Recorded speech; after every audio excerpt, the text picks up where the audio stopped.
in Wonderland by Lewis Carroll. Chapter 1. Down the Rabbit Hole.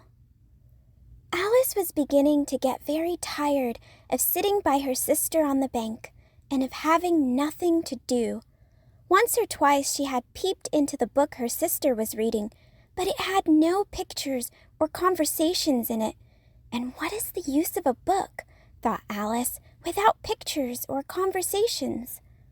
So she was considering in her own mind, as well as she could, for the hot day made her feel very sleepy and stupid, whether the pleasure of making a daisy chain would be worth the trouble of getting up and picking the daisies, when suddenly a white rabbit with pink eyes ran close by her.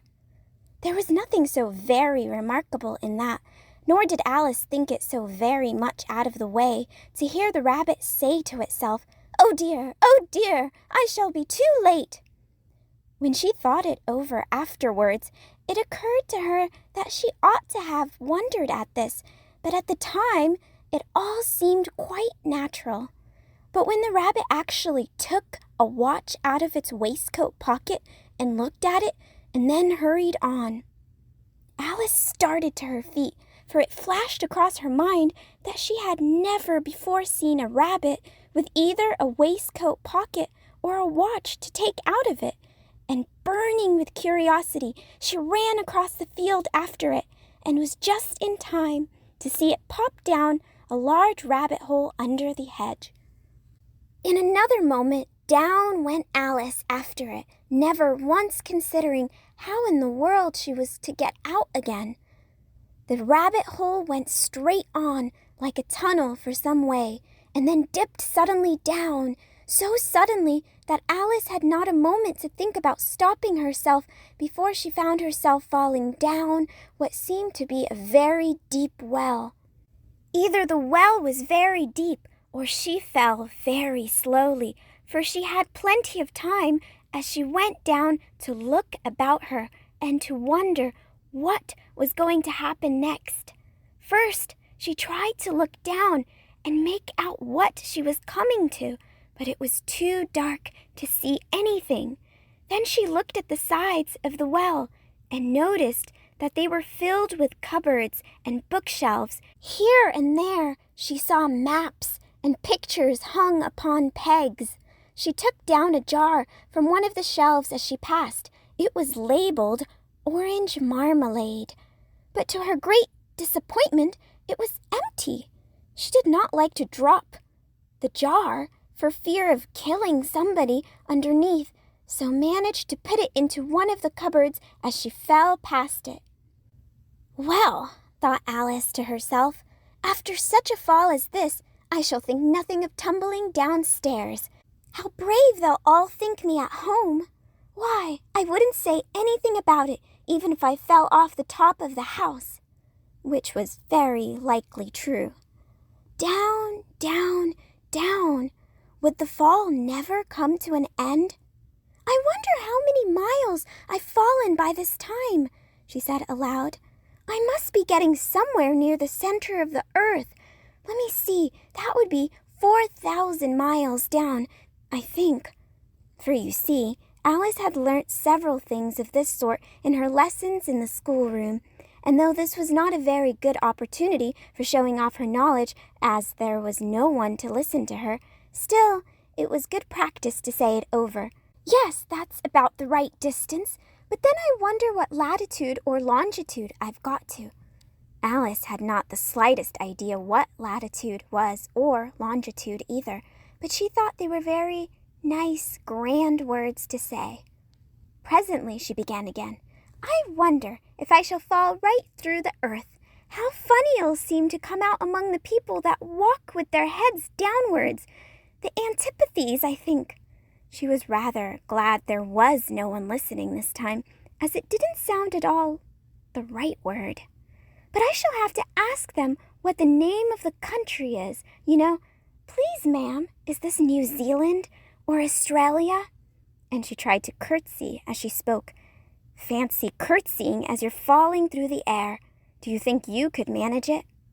And what an ignorant little girl she'll think me for asking.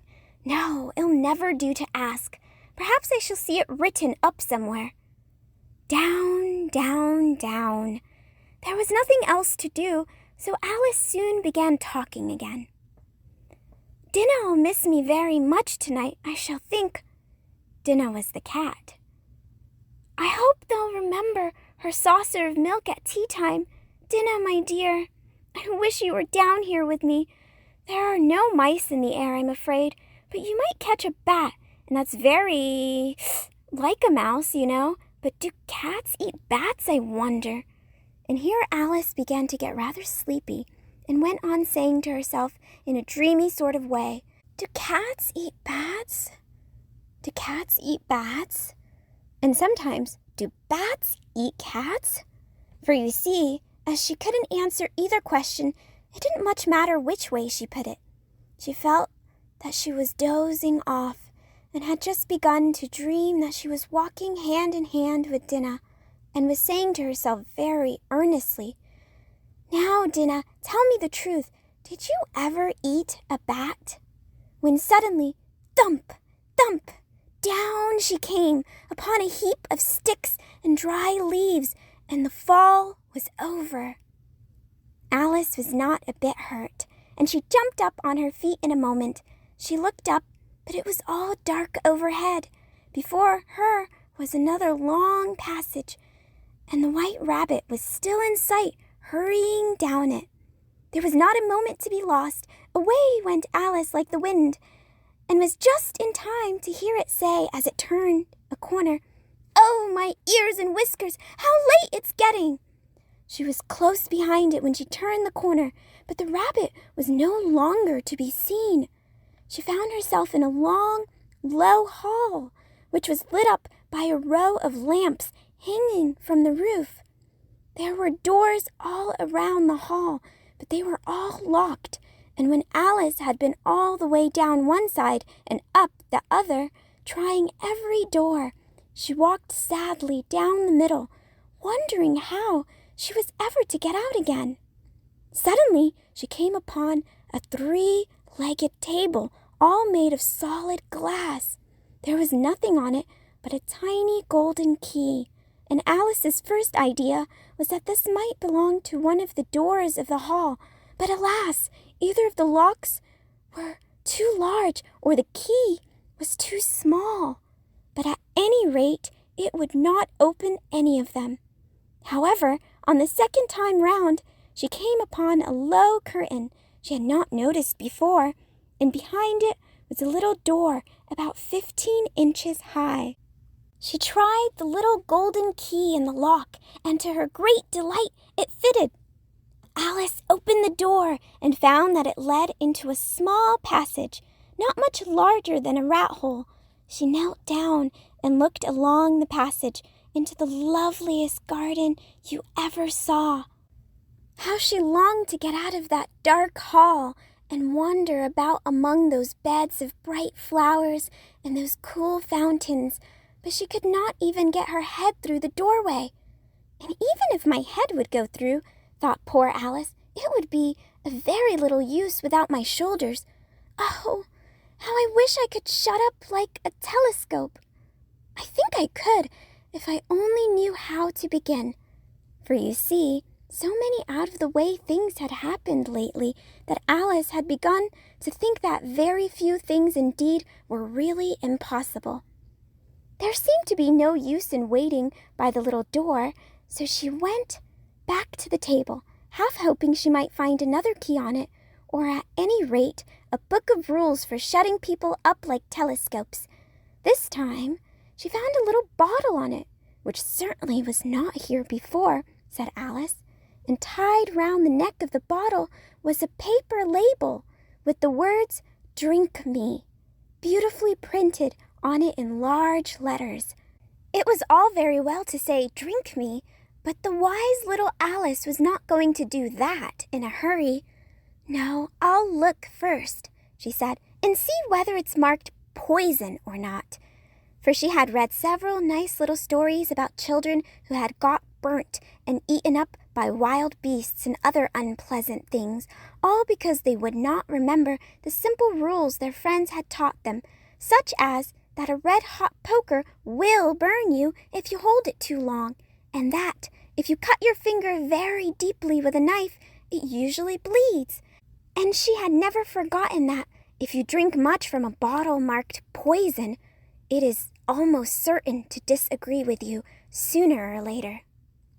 However, this bottle was not marked poison, so Alice ventured to taste it, and finding it very nice, it had, in fact, a sort of mixed flavor of cherry tart, custard, pineapple, roast turkey, toffee, and hot buttered toast. She very soon finished it off. "What a curious feeling," said Alice. "I must be shutting up like a telescope." And so it was indeed. She was now only 10 inches high, and her face brightened up at the thought that she was now the right size for going through the little door into that lovely garden. First, however, she waited for a few minutes to see if she was going to shrink any further. She felt a little nervous about this. "For it might end, you know," said Alice to herself, "in my going out altogether like a candle. I wonder what I should be like then." And she tried to fancy what the flame of a candle looks like after the candle is blown out, for she could not remember ever having seen such a thing. After a while, finding that nothing more happened, she decided on going into the garden at once. But alas for poor Alice! When she got to the door, she found she had forgotten the little golden key, and when she went back to the table for it, she found she could not possibly reach it. She could see it quite plainly through the glass, and she tried her best to climb up one of the legs of the table, but it was too slippery, and when she had tired herself out with trying, the poor little thing sat down and cried. "Come, there's no use in crying like that," said Alice to herself rather sharply. "I advise you to leave off this minute." She generally gave herself very good advice, though she very seldom followed it, and sometimes she scolded herself so severely as to bring tears into her eyes. And once she remembered trying to box her own ears for having cheated herself in a game of croquet she was playing against herself, for this curious child was very fond of pretending to be two people. "But it's no use now," thought poor Alice, "to pretend to be two people. Why, there's hardly enough of me left to make one respectable person." Soon her eye fell on a little glass box that was lying under the table.